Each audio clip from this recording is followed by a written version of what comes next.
מדוע את רוכשת נכס נוסף בגרמניה עכשיו?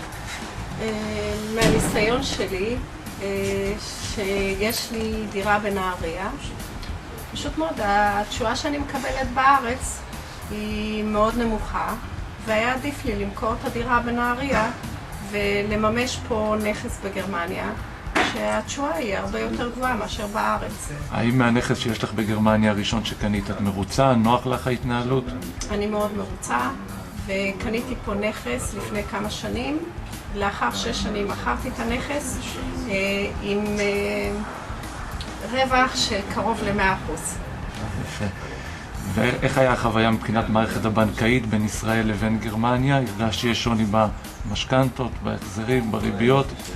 לשמחתי בארץ לא הזדקקתי לקחת משכנתה, אבל היום מטעמים פיננסיים וחישוביים כדאיים, לא היה כדאי לי להחזיק את הדירה בנהריה ולהשכיר אותה, כי גובה ההכנסה שם היה מאוד נמוך בהשוואה לזה שלקחתי פה הלוואה בגרמניה והייתי צריכה לממן דירה נוספת שלי. כך הורדתי את גובה ההלוואה שלי, שפה הייתי צריכה לשלם הרבה יותר גבוה עבור זה מאשר השכירות בארץ. אוקיי.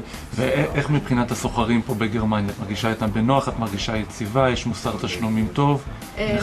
לומר את האמת, בישראל היו לי כמה פעמים אכזבות עם הדיירים שגרו בדירה, שלא שילמו אישור חשבונות בעירייה פתוחים, ופה בגרמניה אני מאוד מאושרת ואני שמחה שעשיתי את הצעד הזה.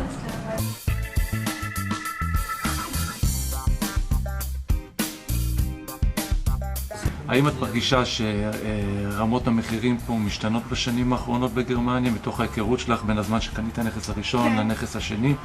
הנכס הראשון שקניתי, קניתי אותו לפני כ7 שנים ומכרתי אותו לפני כשנה, וכמו שאמרתי, אני כמעט, הוא עלה בכמעט 100%.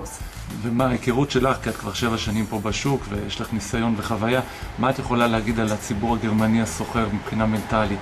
מבחינת מנטליות הגרמנים לא כל כך אמיצים ונועזים כמו הישראלים לקנות דירות. פשוט מאוד, זו השקפה אחרת לחיים, הם יותר משקיעים בטיולים, בנסיעות מסביב לעולם, אבל דירה בשבילם הם מרגישים בטוח בתור דייר, ולכן אני חושבת שלי בתור ישראלית לקנות פה דירה זה דווקא כיף, כי יש הרבה דיירים גרמנים שתמיד יהיה מישהו שישלם את השכר דירה, וזה גם עושה טוב.